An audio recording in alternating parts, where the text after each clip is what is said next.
But I would love to welcome to the stage Mélissandre Monatus and Peynado. A big round of applause, please.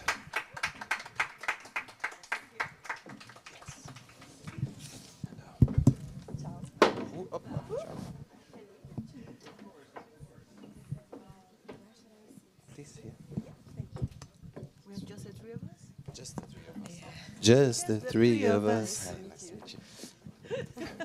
Okay, I'm very blessed to be joined by these amazing ladies on my side.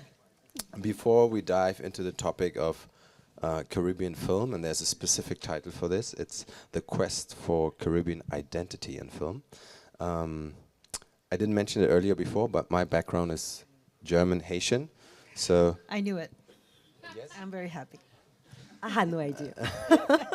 Yeah, so I was born and raised in Germany to a German mother and a Haitian father. I went to Haiti for the first time when I was a baby, and I also visited the Caribbean quite a few times. I went to Martinique, I went to Guadeloupe, and therefore I'm really, really happy to be part of this panel and to moderate this panel, actually. So I'm also very curious to hear about your individual stories. So I would like to open the panel with a quick introduction, and I would love you to introduce yourself and maybe also give us a little bit of your background or your background in film, but also how and where you grew up. Right. Thank you very much. So I am Mélissandre Monatus. I come from Paris. I was born and raised in Paris, France. And I actually I still work in the video game industry. I promote video games, African and Afro-Caribbean video games since 2018, but I am in the industry for longer. And I became a filmmaker last year with a movie called, a short movie, documentary, called Lapo, Chapé, which is a Creole name, which means what can I say in English? In French, yeah, in English, sorry. The skin color that escaped the status of slave. So it's actually really, it's an important subject for Caribbean particularly. And I have done before some movies, but as an actress, long time ago, and I was a student as well. And yeah, today I'm interested about Caribbean movie because we have in France, at least for the Caribbean, French Caribbean, we have difficulties to actually release films in cinema. Although I'm saying that, but the past 4 months have been really incredible for the French Caribbean movies. So maybe we can talk about. Oh, that's because we have had a number of releases on a very short time of period, which is absolutely, I think it has never happened before. A month ago, we had a film named Fanon, which is about the psychologist Frantz Fanon, a very big figure in the West Indies, in Algeria, but in France, he was actually most of the time people didn't want to hear about him because he was anti-colonialist. And so his thoughts were against what France would, how shall I say that? He was an anti-colonialist, so that says it all. And we have had also so that's for the Martinique side, but on the Guadeloupean side we have Zion, that was released about the same time than Fanon. And that's about the French Guadeloupe, but the actual city. Well, it's not a suburb. It's the actual. Oh, sorry, I missed the term in English. Guadeloupe. Usually, you see the nice settings, the sea and so on. But this is actually quite a hard movie about the way Guadeloupeans live in the city side. It's we call banlieue in France, in Paris, but it's not the banlieue in Guadeloupe. It's like really the rough, tough place in Guadeloupe where people have difficulties to find jobs. There's a lot of drugs. There's also a lot of violence. So that's what is actually shown in that movie, and it's quite rare. And we have had also La Réunion in December, Marmaille, another movie. And it was 100% in Creole, Reunionese Creole. So that's the first time ever we have had that kind of feature filmed in cinema. And this is also a social movie. But yeah, and we have had also Magma, also in Guadeloupe, about a story that actually was based in a real story in Guadeloupe with the volcano. So we have a lot of things coming up, but they tend to have difficulties to enter the cinema. Fanon, for instance, had only 67 cinemas in the whole France. So it was boycotted at the beginning, and then people gathered, like the community gathered, and more screening had been programmed, and after that there were like more than 216 cinemas. So that's saying that there is a public.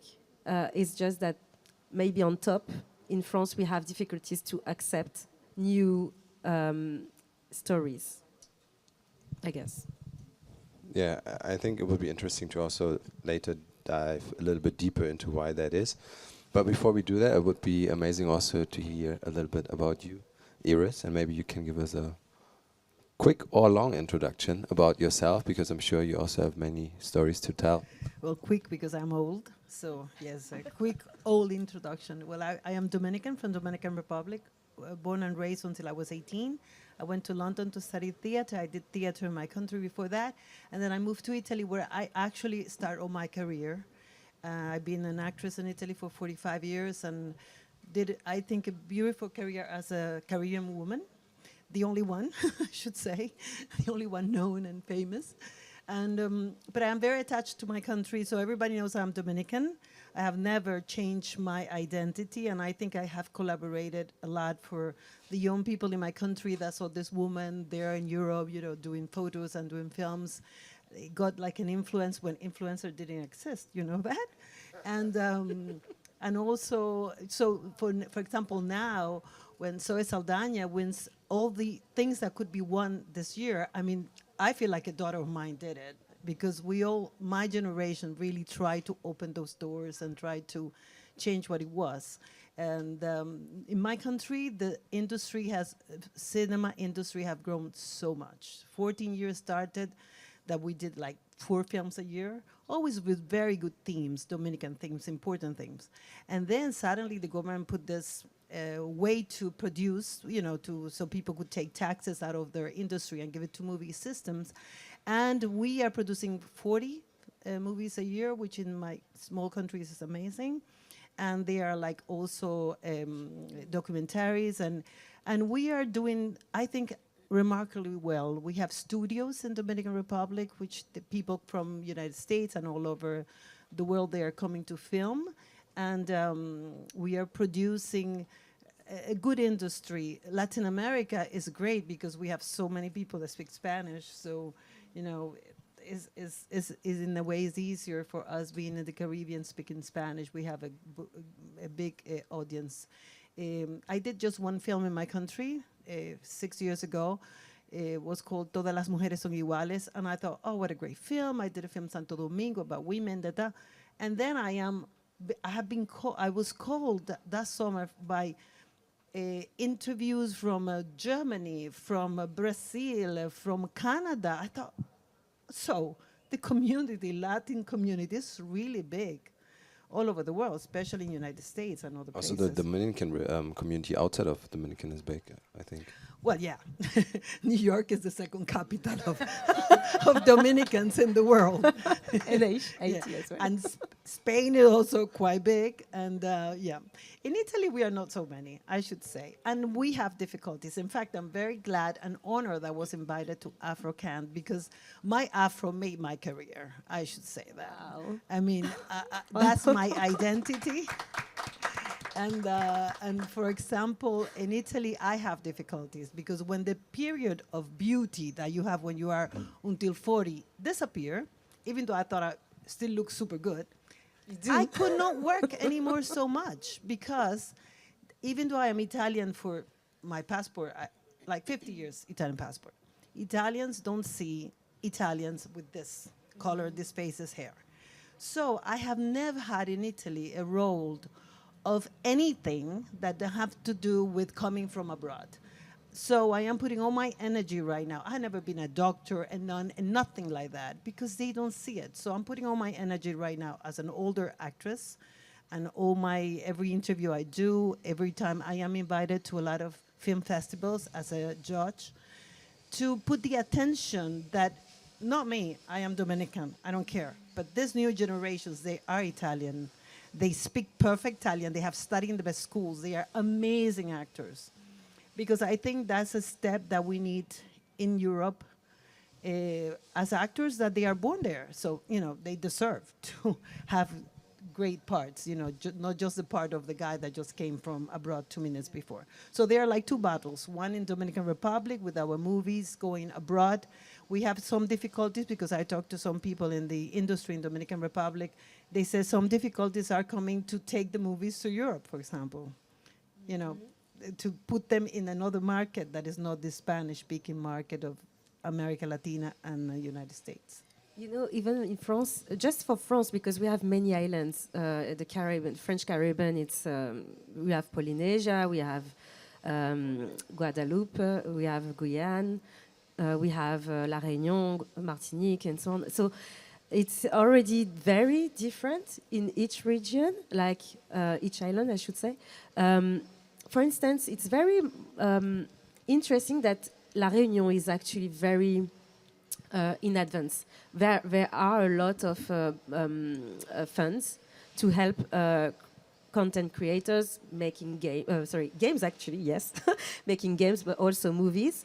But there is a focus in La Réunion. We haven't got that focus in La Martinique or in the Guadeloupe. So it's even there's no real schools. And that starts from there, because where do you get to study cinema, or where do you get to study acting and so on?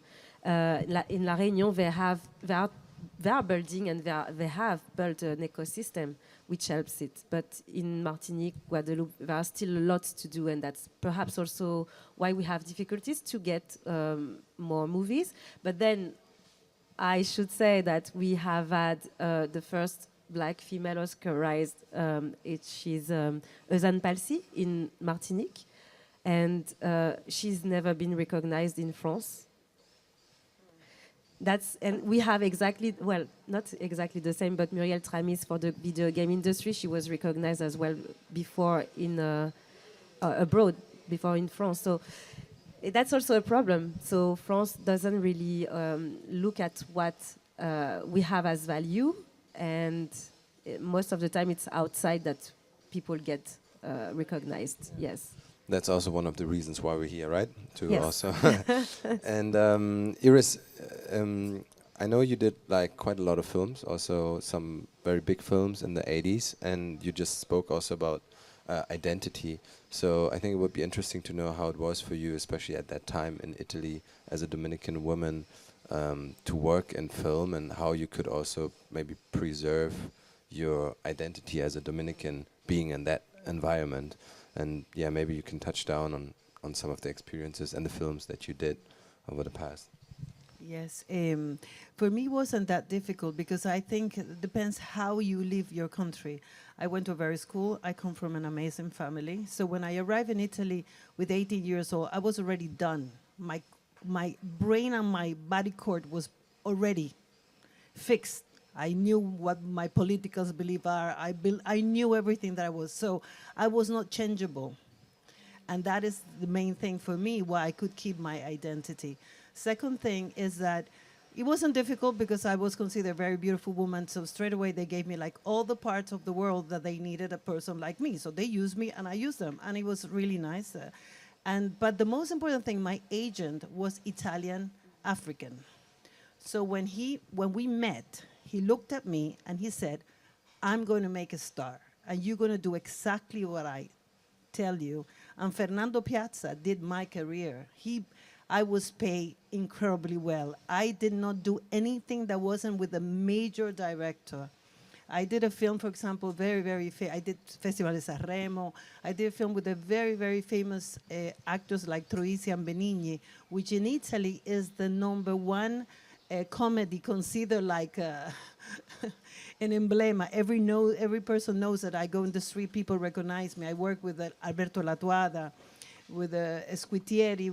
I have done a lot of television shows with important directors. So he really built my career because he fell in his blood. Like I was his sister. Like he said, let me show these people what we're going to do here. And we did it. But then the problem came, obviously, when I became, I shouldn't say older, when I couldn't do those roles that the Italian used to see me, the Latin woman, you know, like I don't know, the temptation of the devil, the saint, all these things, the witch, the one that read the hand to Christopher Columbus. I mean, all these things. When this finished, after I was 5 years in the United States studying acting with the best teachers and really doing so well, I go back to Italy, 36 years old, thinking, well, now I'm going to have the career that I have deserved. No, didn't happen. It didn't happen for two reasons. Political reason, Berlusconi became the president, the whole entire system changed. You didn't need to study so much to be in the industry. That's the truth. You probably don't know about Italian politics, but that's the truth. And second thing, that those roles that I pretended, they didn't give it to women like me. So it was very frustrating for me to pass 20 and 30 years in Italy doing one show a year, always invited as a guest. I have a great reputation and people really love me and admire me, but the roles that I dream in my life, I didn't have it. So now I'm producing because I'm going to have it that way. This is what is happening now.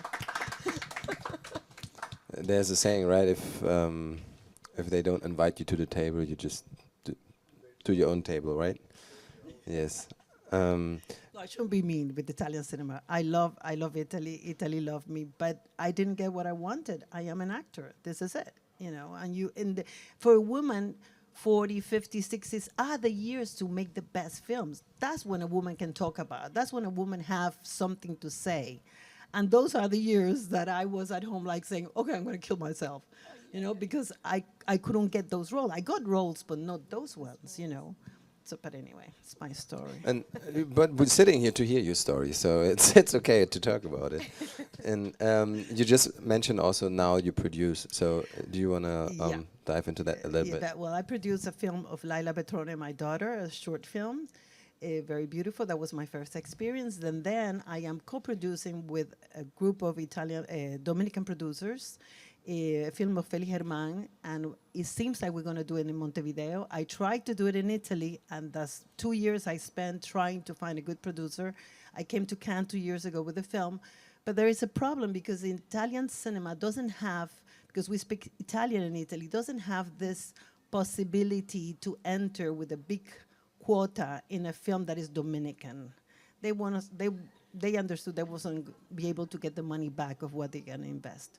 But it was like for me like doing a master in a great university. I really learned what is production about. And I created all the relationship. And now it seems like we're gonna do it in Uruguay, and Dominican and Uruguayan relationship. This story, talking about storytelling and talking about identity, is a film about an opera, but all the music is going to be native Dominican, African Dominican music with lyrics of Dominican poetry. So it's going to be really our identity. And then I have another film with my daughter, which is a screenwriter and director. And this film is going to be shot in Dominican Republic and in Italy, because now I have all the relationships in Italy, I should use it. And then probably I was going to film in New York, but I thought too complicated right now to get visas and things for everybody. Let's go to Madrid. I think Madrid will be great. 4 sisters, a trip in Dominican Republic, one of the sisters. You know, many in I think in Africa it's the same, like in Latin America. You don't need to be born from your same father or mother to call yourself sisters. This is who we are. So the story is about these 4 women from 50 to 60 something, my age. And then we meet to accompany one of the sisters to go to Haiti. That's why I'm so glad. My daughter said, Mom, did you realize that the person that take care of your panel, he's Haitian? Because they take care of all my things. I said, no, thank you for telling me. And it's a road trip where we accompany our sister to meet her family in Haiti. And this is my new film. I've been selling it in these days here in Cannes. And yeah, and I have a great part in both films, which I am very happy, finally. That's amazing. Yeah, unfortunately, Robinson is not here with us. He's also Haitian, but he's presenting his film right now, which is about the assassination of the Haitian president. He was here before, right? No, I don't think so. No. Okay. Yeah, unfortunately not. But you also just mentioned again the word identity, and you mentioned earlier the short film that you did, Lapo, Chapé, and it touches down on the topic of colorism, which I guess is a very dominant topic, especially also in the Caribbean, where there's so many different heritages, I guess. So, yeah, it would be interesting to hear a little bit about that movie, and also especially how you managed to tell the story about colorism in that way. So first of all, why I wanted to do this? A lot of years. I'm like, I look younger, but like 20 years something back, I said I studied a little bit of cinema while I was during my baccalaureate anyway.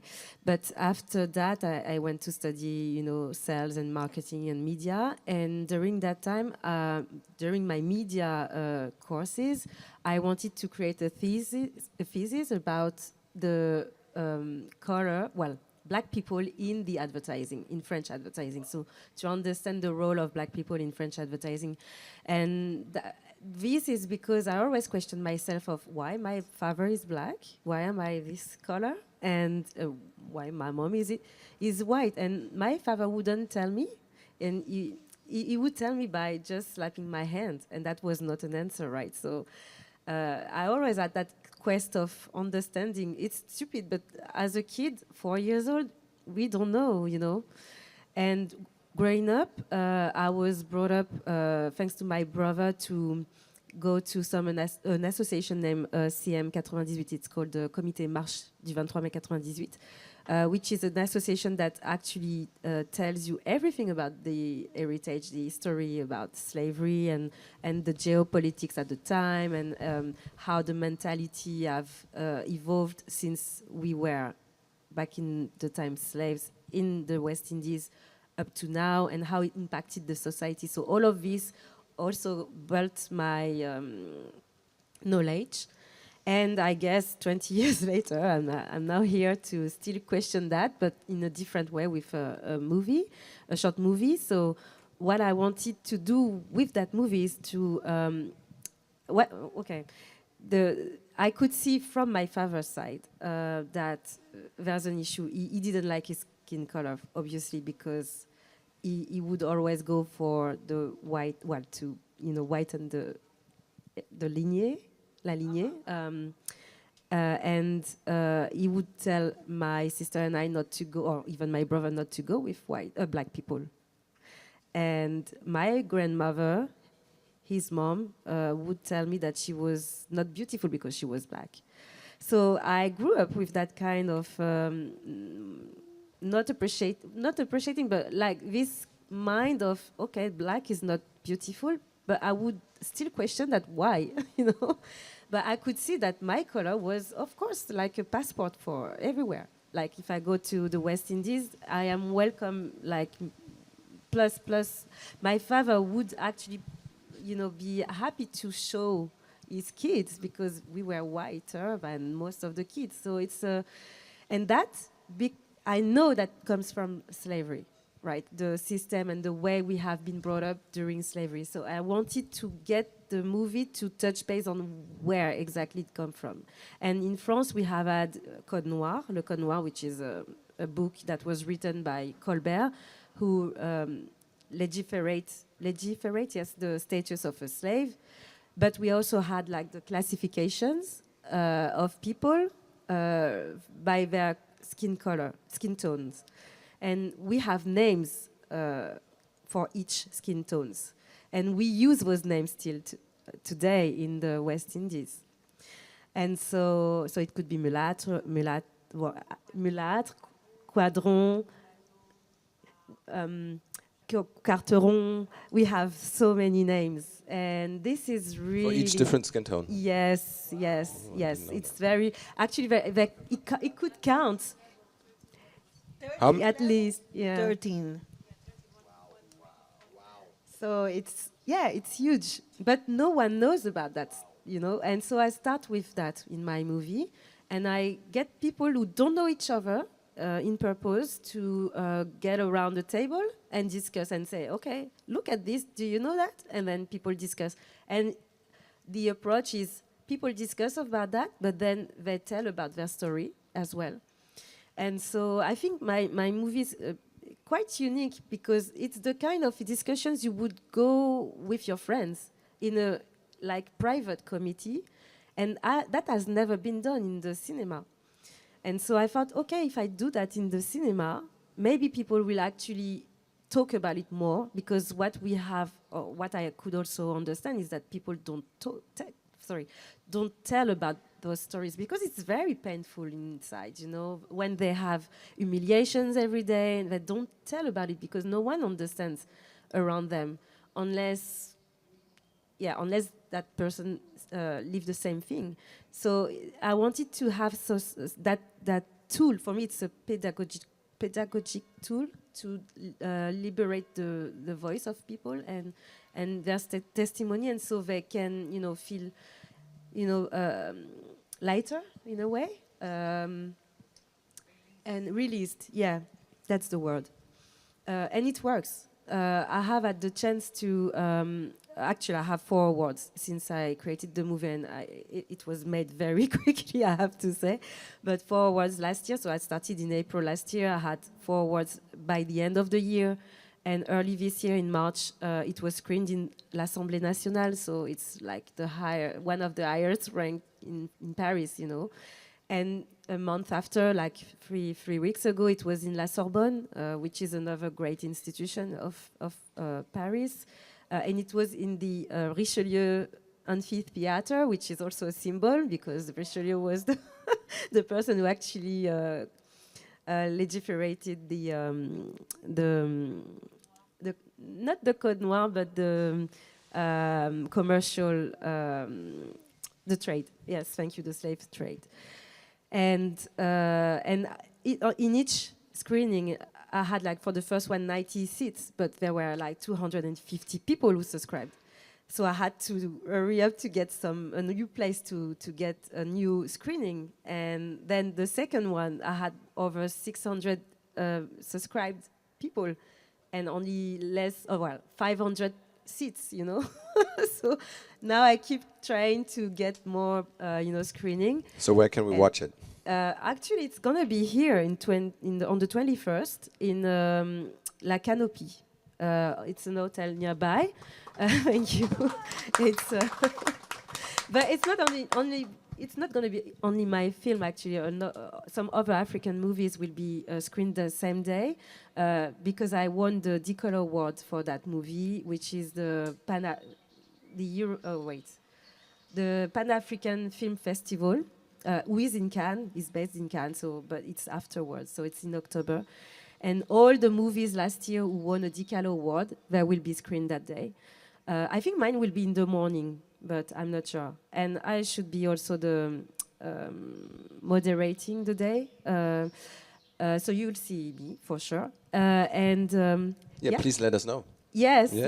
I'll be happy to send. But this is so. What I wanted to say about that as well is that the movie has such a big interest.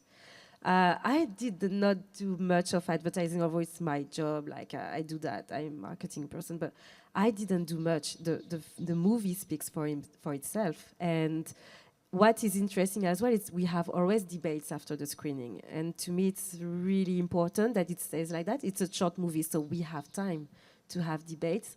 And really, that's when people either they realize something that they couldn't, get the word out, or they say, okay, now I know I'm not alone. you know? Unfortunately, we don't have so much time, but I would love to hear more about it. And I also organized a panel talk last year about colorism. I think it's a very important topic also for us to discuss within the Black community. And not only. Yes, please.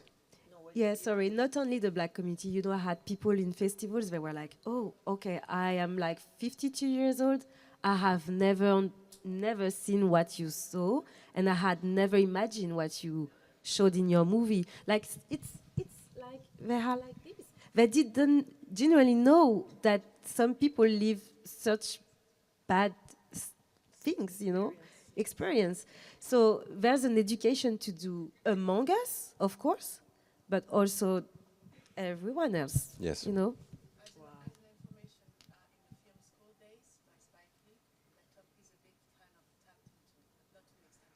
Okay.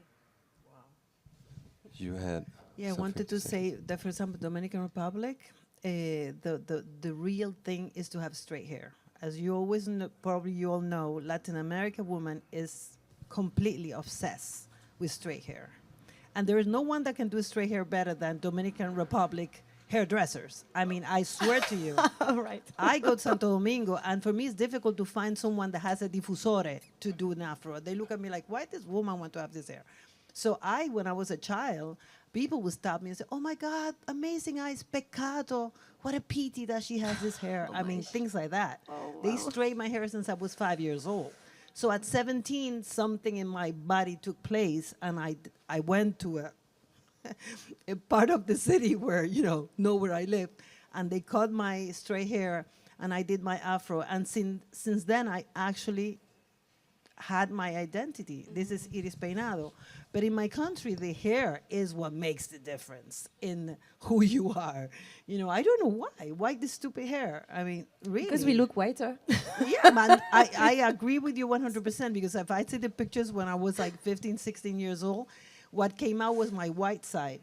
When I did my afro, I was putting up all my, my nose looked different, my mouth looked different. But for me, it was so important because it's frustrated to have in your family or your cousins with a little chintilla. And to me, mine was like, boom, popping up. I mean, and you are always like feeling that there is something. And I started, and then I don't talk anymore. When I was at school, I started telling everyone I was Mandingo. And people said, this kid is crazy. I started to find things that make me feel stronger, inside of myself. Something had to be built. In a society where it's like that, but I understand if you had a baby and it was whiter, probably in the past, not probably, even now, it had more doors open. And in Latin America, hair is una obsesión, una cosa, I can understand it, but So I represent also in my country, I guess, the one and only woman that for all this time have always, been like, so Afro for me is, that's one of the reasons why I'm so happy to be sitting here. I think it's beautiful. I thought this earlier when you said that you found your identity at such a young age, and also to represent it in that way since an early age. I think it's very beautiful and inspiring. Yeah, I was forbidden of this for type others of as well. Really quick, I mean, we don't have so much time, but maybe is there a question from the audience? I would love to at least give the opportunity for someone to ask a question, if you want. No? Okay. Yes. Hi, Aris. Thank you for your presentation.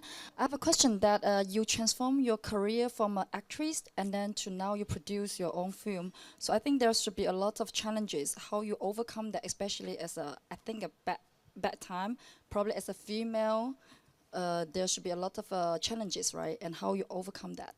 Thanks. Oh, thank you. Well, I overcome it through many things that happen in my life. First, I have a very good family, which have always protected me. And I tell you, even when I wasn't working, I represent something in Italian cinema. So I was always invited to festivals, this and that. Then a friend of mine invited me to be in Venice, part of an association where I create expositions. So I started to bring Dominican artists to Venice. So that also put more in myself, put more notions. I thought I was just an actress that needed a director to choose me and a casting to accept me. And I realized I had many talents. It was not just acting.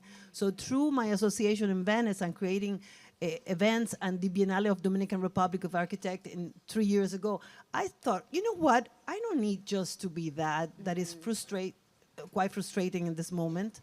So that empowered me more as a woman. And then from there, something was born. And then my daughter lived in America, and she started to be a screenwriter and producer and said, Mom, you can do this. A lot of people around me make me understand you are not just an actress that is waiting at home.